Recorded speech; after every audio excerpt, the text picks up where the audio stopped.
여보, 우리 엄마 위암이래. 수진의 떨리는 목소리가 전화기 너머로 전해졌습니다. 당장 수술하지 않으면 이번 주를 넘기기 힘들대. 하지만 전화 너머 남편 민수의 대답은 차가웠습니다. 위암이면 어차피 죽을 건데 꼭 수술해야 해. 너네 가족 일은 너가 알아서 해결해. 민수는 하와이 해변가 리조트에서 칵테일을 마시며 짜증스럽게 말했습니다. 그때 전화기 너머로 시어머니 목소리가 들려왔습니다. 그 여편네 아직도 안 죽었어? 영줄 참 질기네. 어차피 늙어서 할 일도 없는 사람이 뭘 그리 오래 사나? 빨리 죽어야 병원비도 안 들잖아. 명품 선글라스를 끼고 럭셔리한 비치웨어를 입은 그녀는 코웃음을 쳤습니다.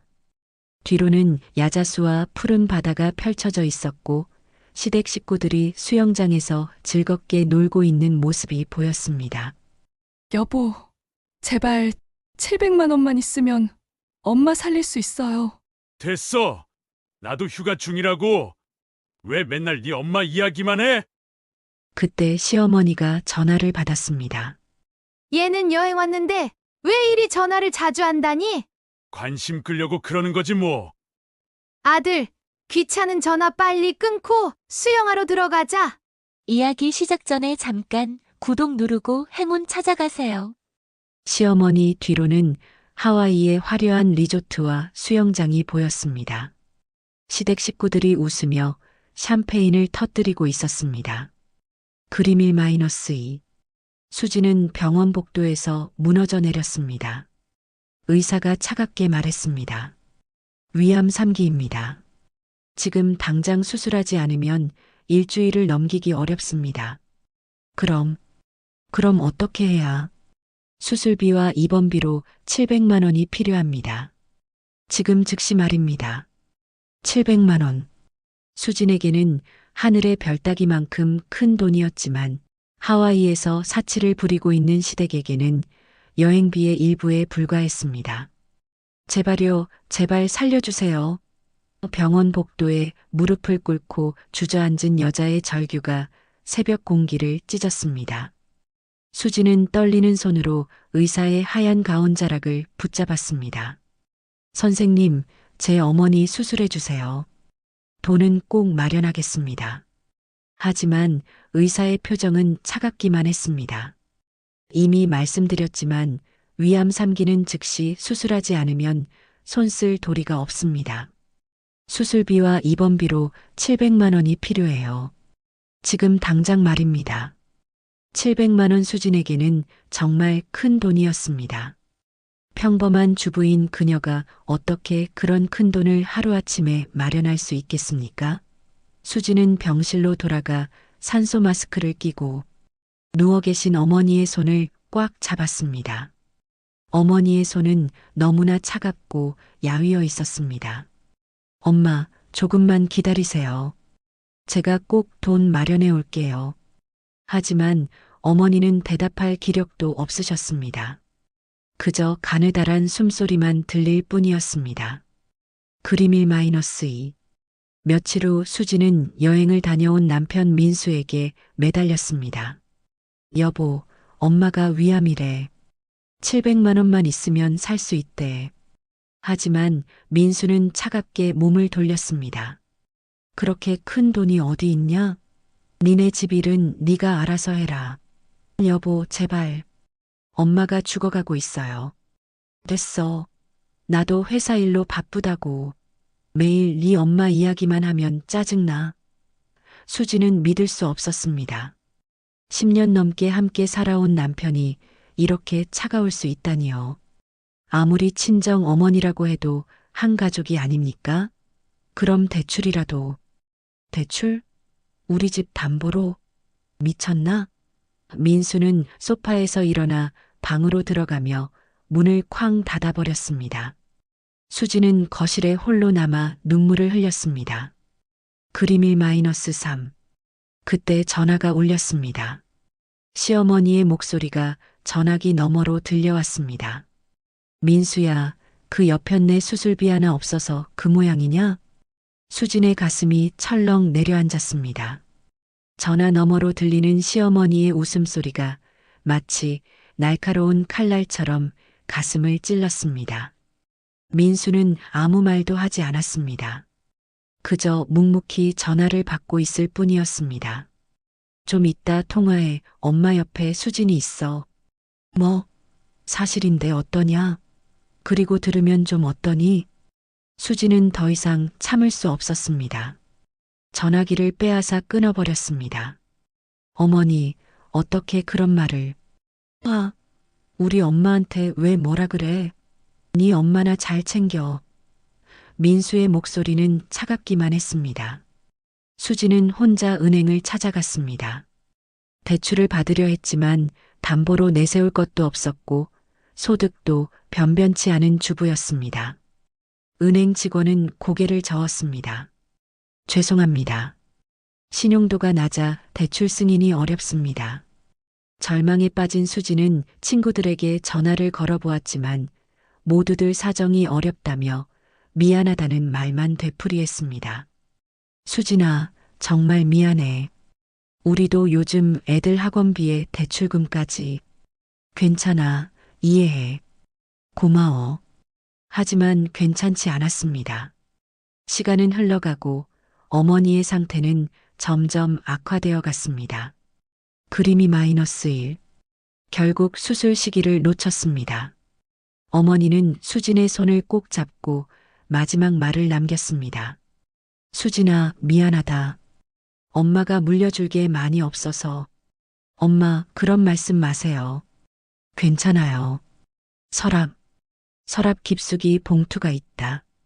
그것만은 내가 가져라. 엄마, 무슨 말씀이세요? 엄마가 평생 모은 마지막 선물이다. 절대 누구에게도 빼앗기지 마라. 어머니는 그 말을 마지막으로 눈을 감았습니다. 수지는 목이 메어 소리조차 낼 수 없었습니다. 평생 자신을 위해 희생하신 어머니가 마지막 순간까지 걱정하신 것은 딸의 미래였습니다. 수지는 어머니의 차가워진 손을 놓지 못하고 한참을 울었습니다. 엄마, 어떻게 저 혼자 살아요? 간호사가 와서 조용히 말했습니다. 유가족분, 이제 정리하셔야 할 것 같습니다. 수지는 그제야 어머니의 손을 놓았습니다.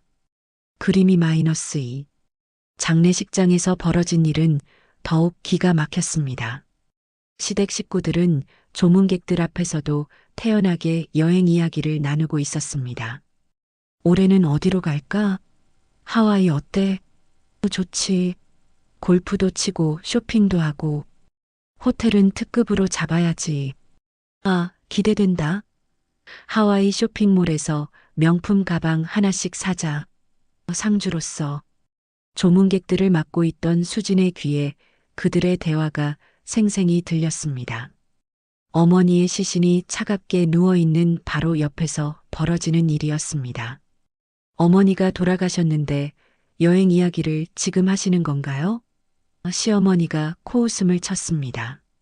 죽은 사람 때문에 산 사람이 우울해할 필요가 뭐 있어? 원래 사람은 태어나면 죽는 거야. 당연한 거지, 뭘. 그래도 예의라는 게. 예의? 너나 예의 지켜. 우리는 우리 할 일 하는 거야. 시댁 식구들은 아랑곳하지 않고 여행 계획을 세우는데 여념이 없었습니다. 수지는 더 이상 말할 기운조차 없었습니다. 조문객들이 그 모습을 보며 수군거리기 시작했습니다. 저런 식구들이 어디 있나? 상주가 저렇게 우는데. 수지는 부끄러워 고개를 들 수 없었습니다. 그림이 -3.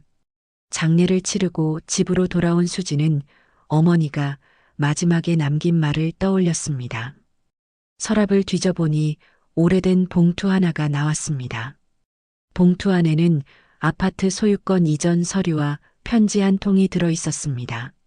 수진아, 엄마가 평생 모은 전 재산이다. 강남에 있는 이 아파트 한 채가 엄마가 너에게 줄 수 있는 전부다. 이것만은 내가 살아가라고 남겨주는 마지막 선물이다. 절대 누구에게도 빼앗기지 마라.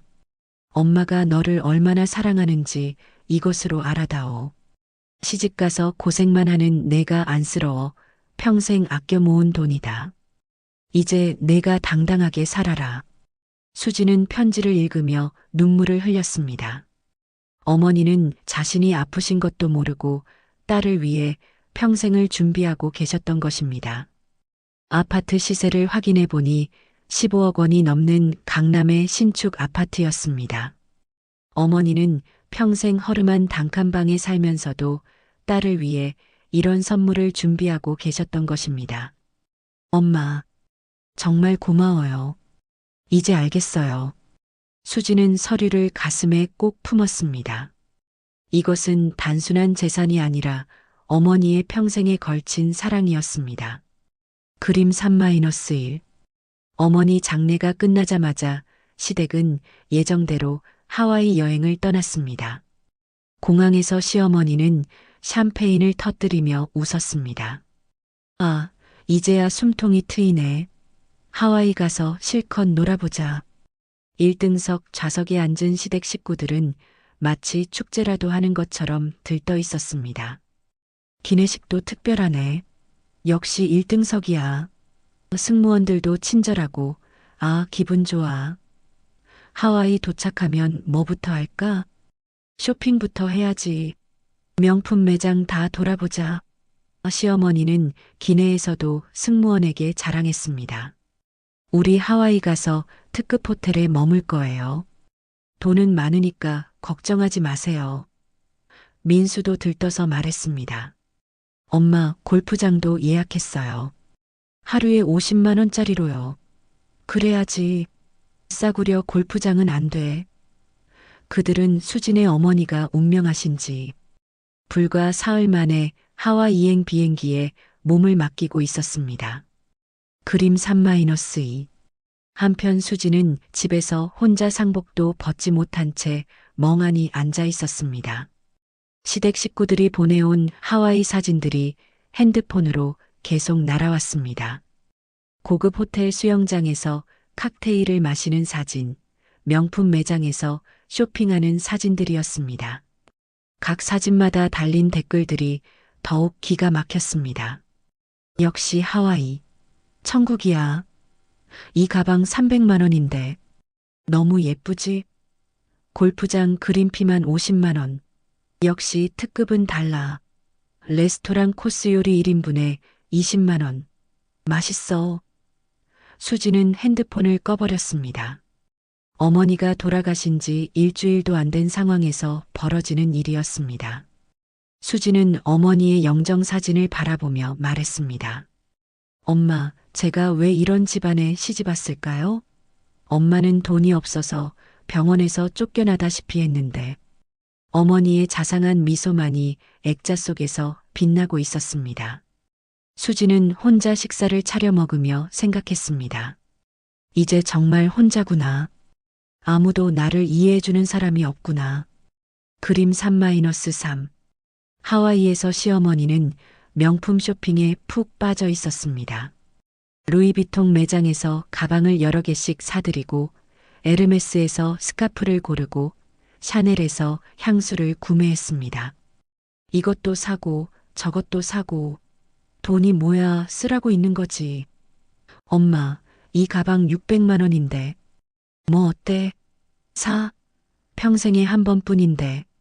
시댁 식구들은 하루에도 수백만 원씩 펑펑 써댔습니다. 특급 호텔 스위트룸에서 룸서비스를 주문하고 헬리콥터를 타고 섬 투어를 하고 미슐랭 레스토랑에서 코스 요리를 즐겼습니다. 야, 이거 랍스터 한 마리에 20만 원이야. 그래도 하와이 온 김에 제대로 먹어보자. 골프 레슨도 받고 스파도 받고 아, 정말 좋다. 마사지 한 번에 30만 원이래. 비싸긴 하지만 받아보자. 그들의 사치는 날이 갈수록 심해졌습니다. 쇼핑몰에서 명품을 사들이는 것도 모자라 요트까지 대여해서 바다로 나갔습니다. 요트 하루 대여비가 500만 원이래. 그래도 평생에 한 번뿐인데. 뭐? 시어머니는 SNS에 사치스러운 사진들을 계속 올렸습니다. 하와이 최고. 역시 돈이 있어야 인생이 즐거워. 마치 자신의 부를 과시하고 싶어 하는 것처럼 말입니다. 그림사 -1. 하와이 여행 3일째 되는 날 예상치 못한 일이 벌어졌습니다. 시어머니는 럭셔리 호텔 수영장에서 술에 취해 비틀거리고 있었습니다. 아, 기분 좋다. 하와이 최고야. 여기서 죽어도 여한이 없겠어.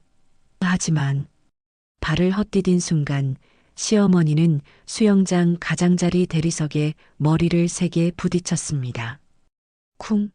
어머나. 큰일 났어요. 주변 사람들이 소리치며 달려왔지만 시어머니는 이미 의식을 잃은 상태였습니다.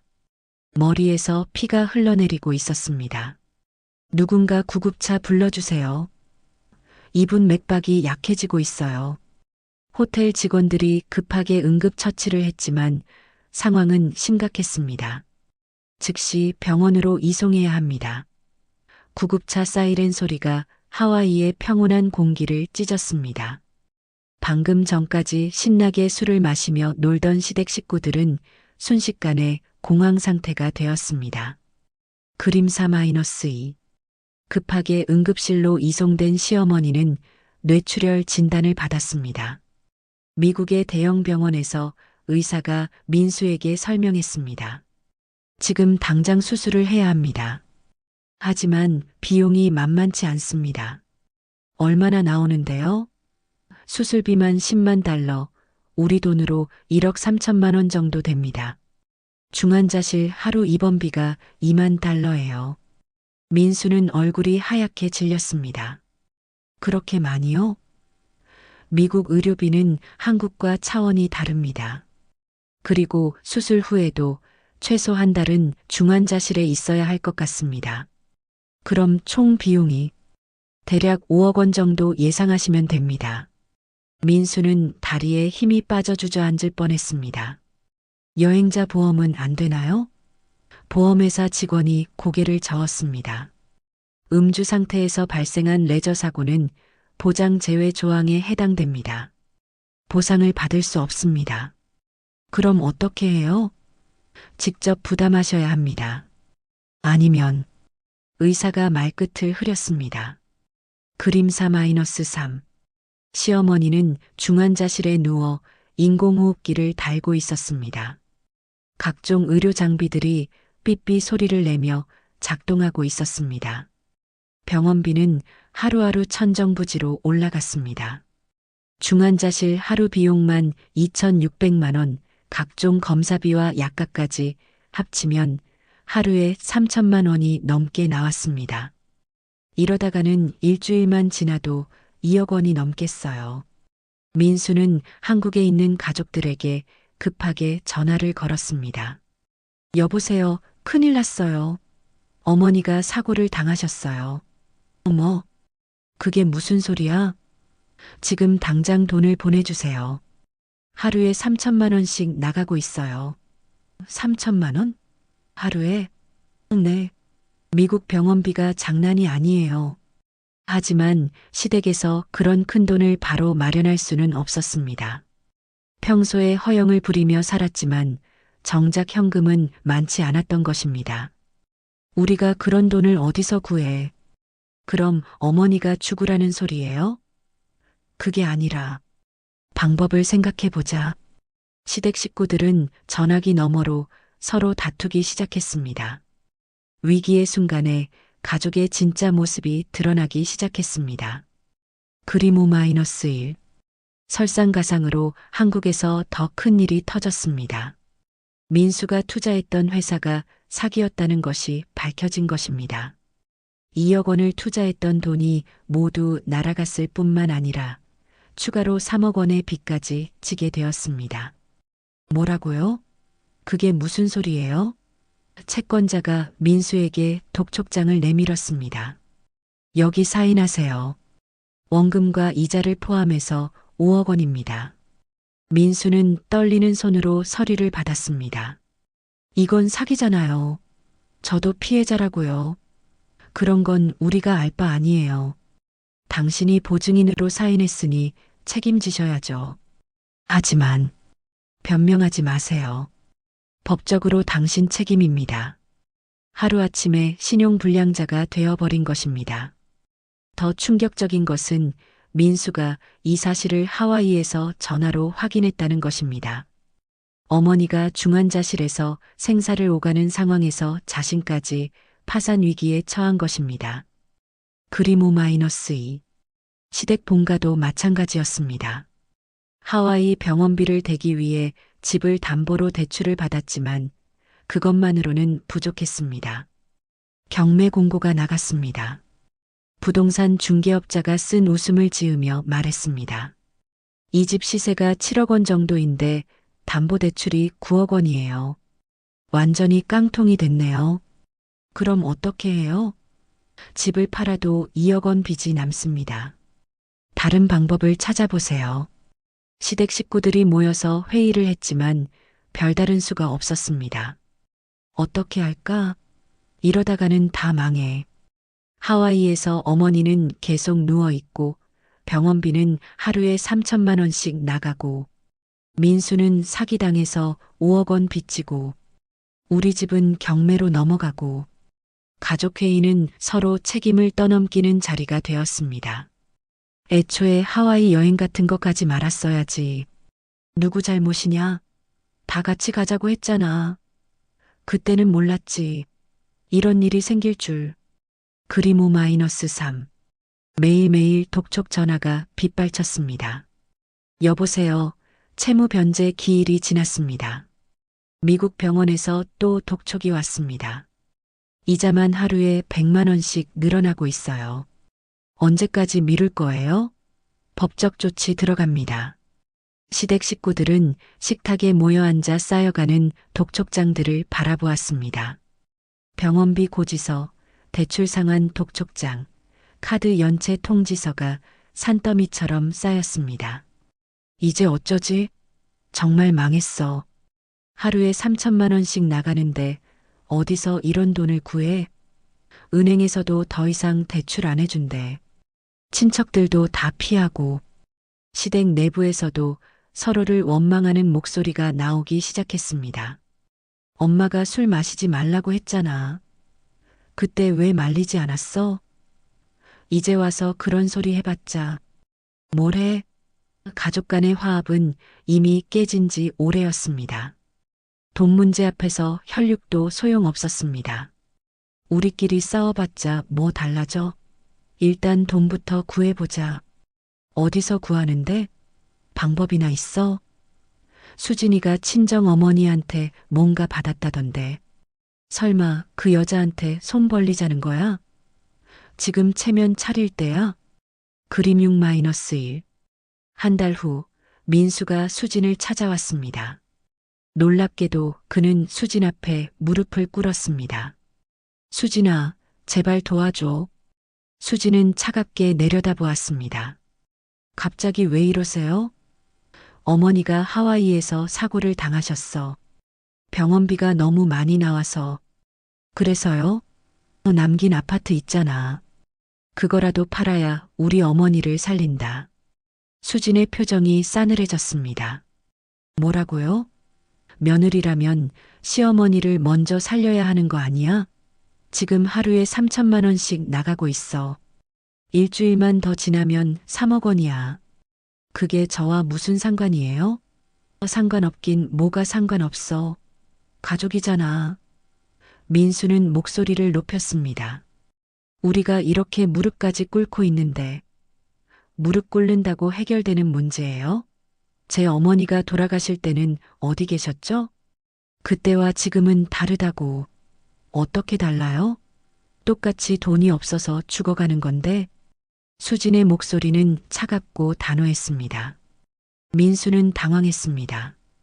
예전에 순종적이던 아내의 모습은 온데간데 없었습니다. 그림 -2. 그때 시댁 식구들이 우르르 몰려왔습니다. 수진아, 우리가 이렇게 무릎을 꿇는다. 아파트 하나면 우리 어머니 살릴 수 있어. 며느리 된 사람이 시어머니를 그냥 죽게 놔둘 거야? 인정머리도 없나? 시댁 식구들은 수진을 애워싸고 손가락질했습니다. 내 어머니는 어차피 늙어서 죽을 사람이었잖아. 우리 어머니는 아직 살 수 있다고. 시댁을 생각해야지. 이 몰지각한 여자야. 아파트 하나가 뭐 그리 아까워. 우리 어머니 목숨보다 집이 더 소중해. 그들의 말은 점점 거칠어졌습니다. 너 때문에 우리 어머니가 죽으면 어떻게 할 거야? 평생 죄인으로 살 거야. 양심도 없나? 사람이 어떻게 이럴 수가 있어? 시어머니한테 받은 은혜를 생각해봐. 수지는 그들의 말을 듣고 있다가 웃음이 나왔습니다. 은혜요? 어떤 은혜 말씀이세요? 그림 6-3. 하지만 수지는 아파트 열쇠를 꽉 쥐고 단호하게 말했습니다. 안 됩니다. 뭐라고? 제 어머니는 돈이 없어서 돌아가셨을 때 당신들은 하와이에서 샴페인을 터뜨렸죠. 시댁 식구들의 얼굴이 하얗게 질렸습니다.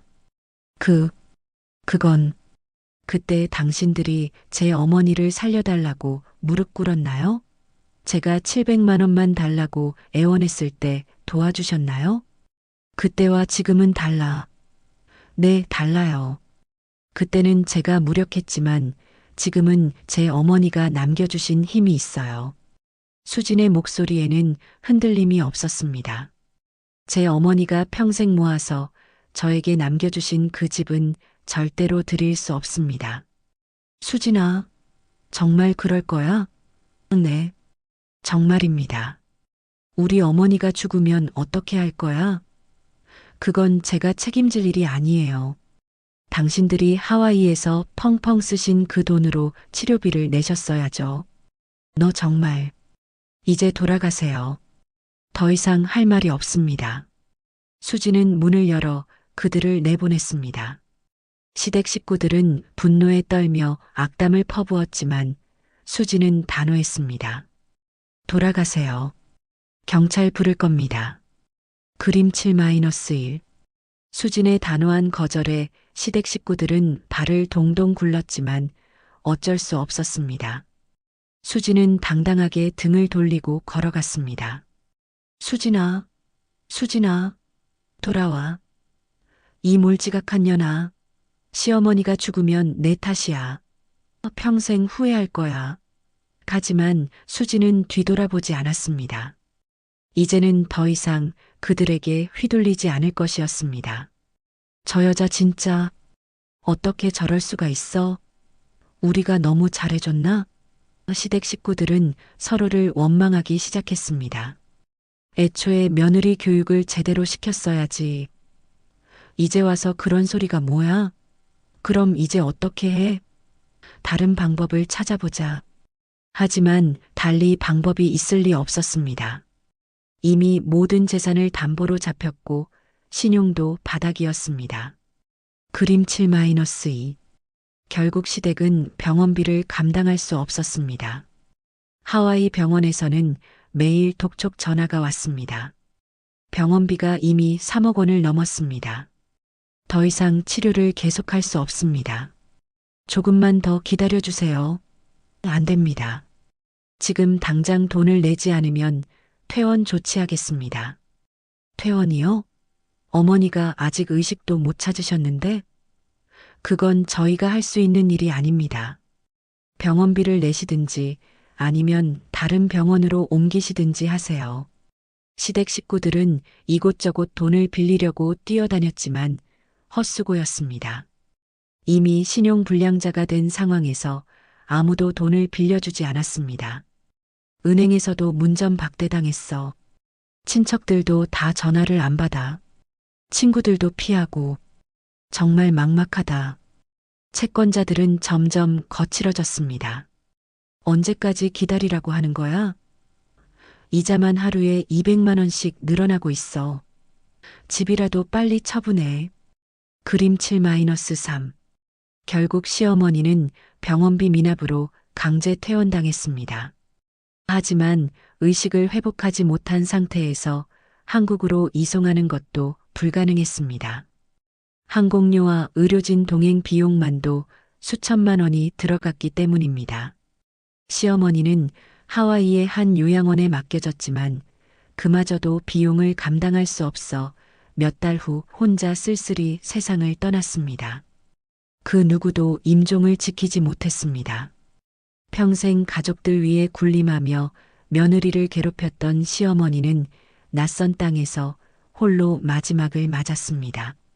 어머니가 돌아가셨다고 합니다.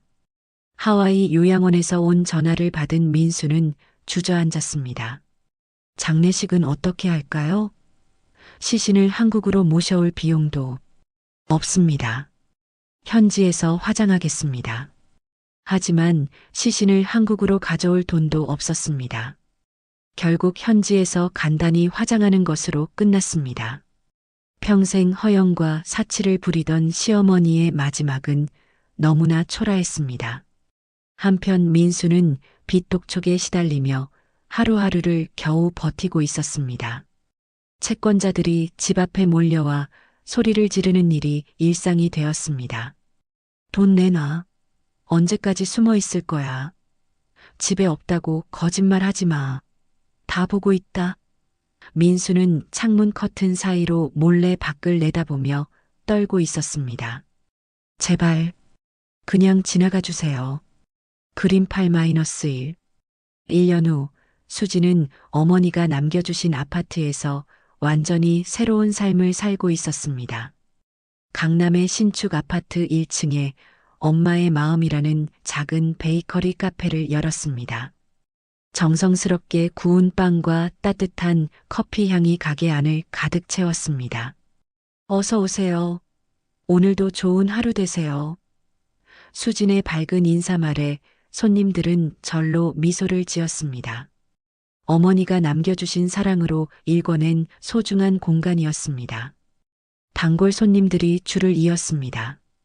사장님, 이 크루아상 정말 맛있어요. 어떻게 이렇게 바삭하게 만드세요?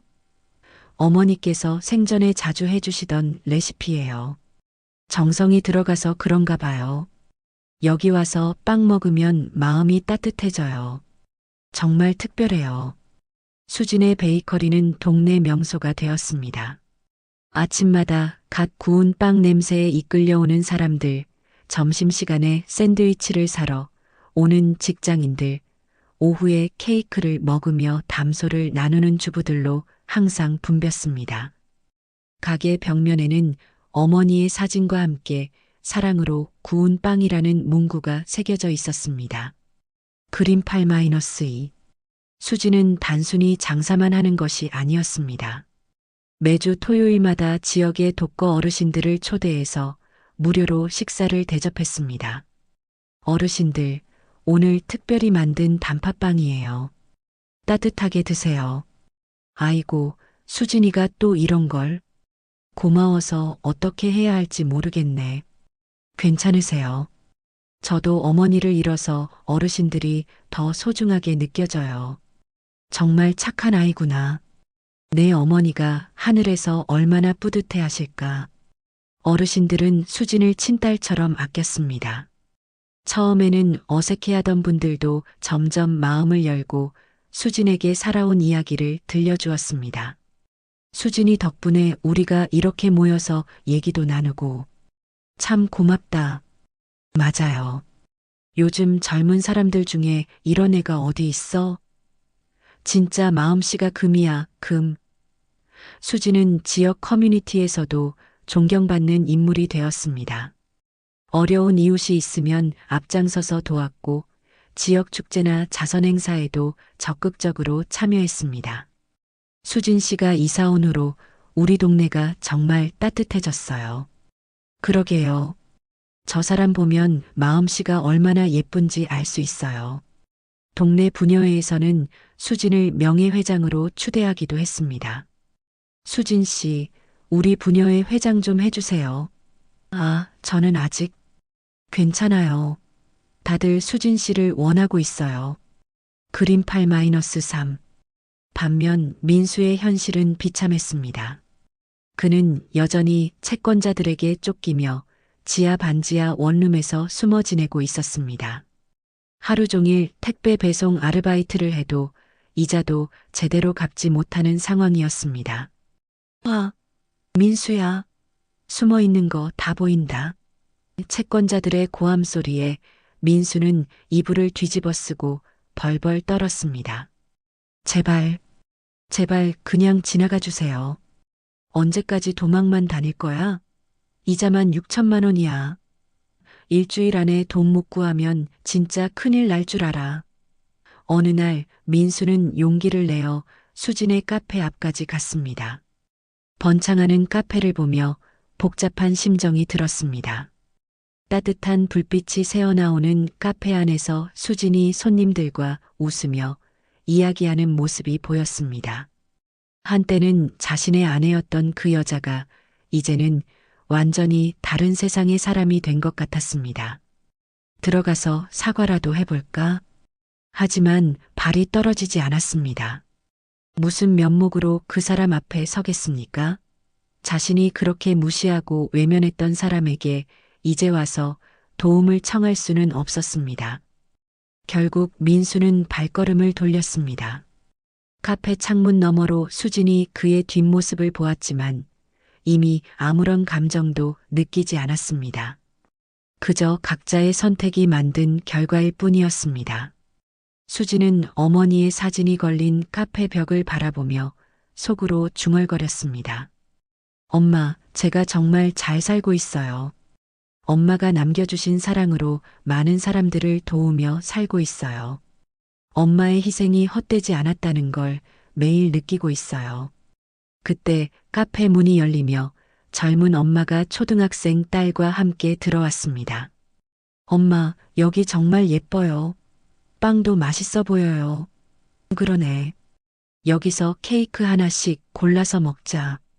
와, 정말요? 딸아이가 신나게 뛰어다니자 엄마가 다정하게 말했습니다. 천천히 골라. 엄마가 기다릴 테니까. 수지는 그 모습을 보며 따뜻한 미소를 지었습니다. 진정한 가족의 사랑이 무엇인지, 어머니의 희생이 얼마나 소중한지를 다시 한번 깨닫는 순간이었습니다. 사람을 버린 자는 결국 사람에게 버림받게 됩니다. 사랑으로 남긴 한 채의 집은 딸을 살렸고 탐욕으로 쌓은 사치는 결국 가족 전체를 무너뜨렸습니다. 진정한 유산은 돈이나 재산이 아니라 사랑이라는 것을 수지는 매일매일 깨달으며 살고 있었습니다. 3년이 흘렸습니다. 수진의 베이커리 카페는 이제 강남 지역에서도 유명한 맛집이 되었습니다. 엄마의 마음이라는 간판 아래 늘 사람들이 줄을 서고 있었습니다. 사장님, TV에서 봤어요. 정말 대단하시네요. 한 손님이 신나게 말했습니다. 얼마 전 한 방송국에서 수진의 이야기를 다큐멘터리로 제작했던 것입니다. 어머니의 사랑으로 일어선 여자라는 제목이었습니다. 방송이 나간 후 전국에서 사람들이 찾아왔습니다. 단순히 빵을 사러 온 것이 아니라 수진의 이야기에 감동받아 온 사람들이었습니다. 저도 어머니를 일찍 여의었는데 사장님 이야기 보고 정말 많이 울었어요. 어머니가 남겨주신 사랑으로 이렇게 많은 사람들을 도우시는 모습이 정말 아름다워요. 수지는 이제 지역을 넘어 전국적으로 존경받는 인물이 되었습니다. 각종 강연 요청이 쏟아졌고 책 출간 제의도 받았습니다. 하지만 수지는 여전히 겸손했습니다.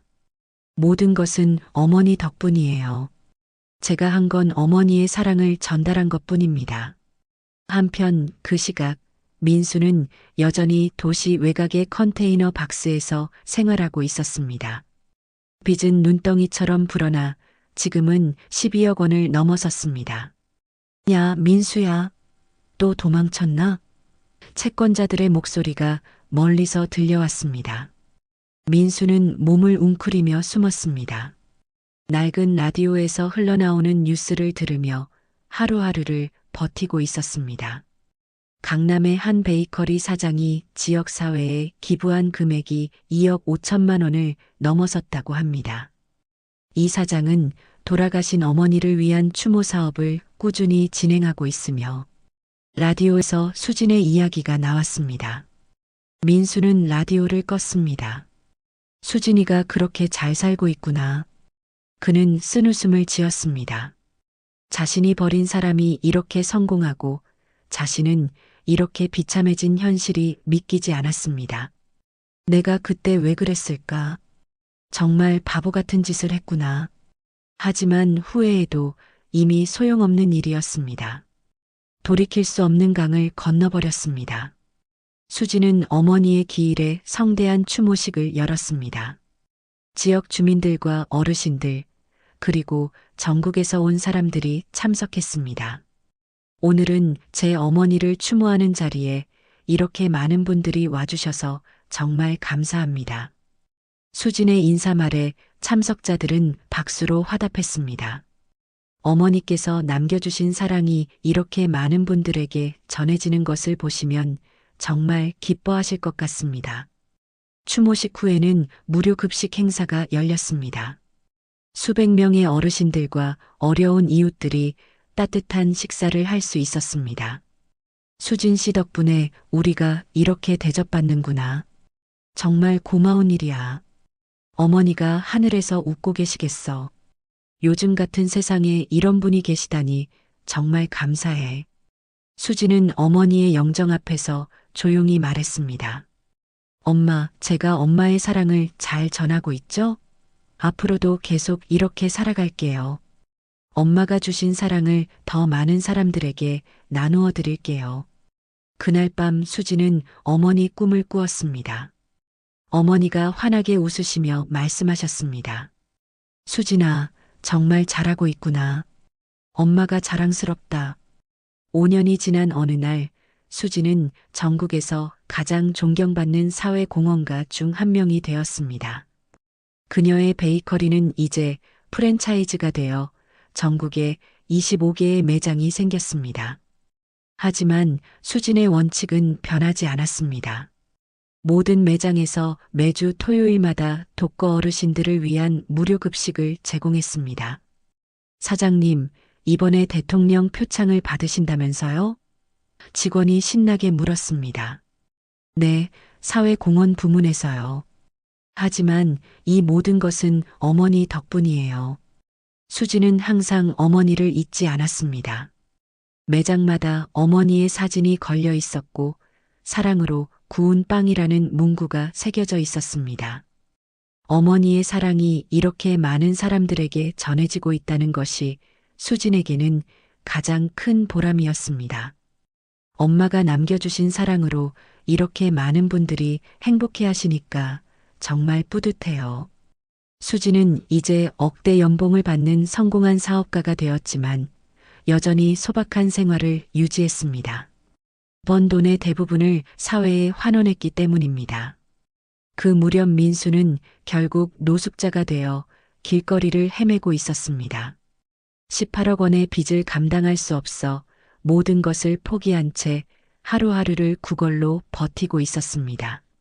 아저씨, 1,000원만 주세요. 하루 종일 아무것도 먹지 못했어요.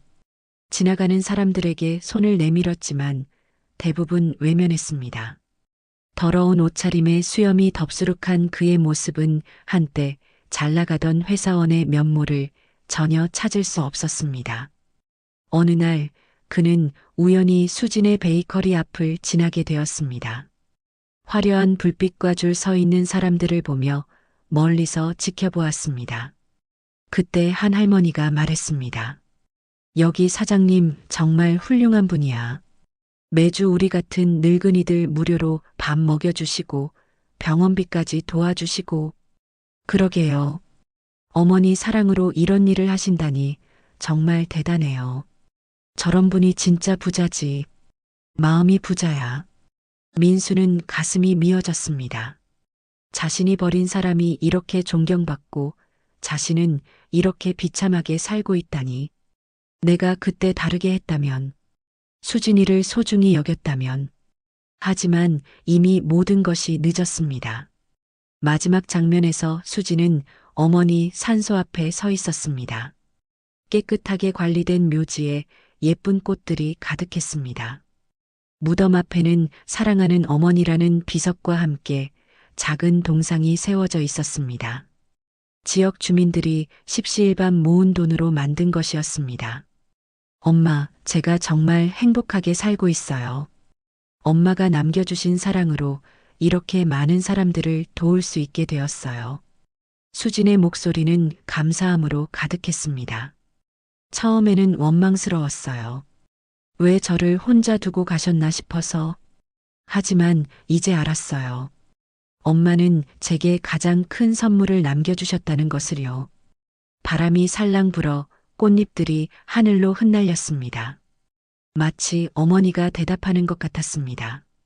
사랑은 죽지 않아요. 계속 전해져서 더 많은 사람들을 행복하게 만들어요.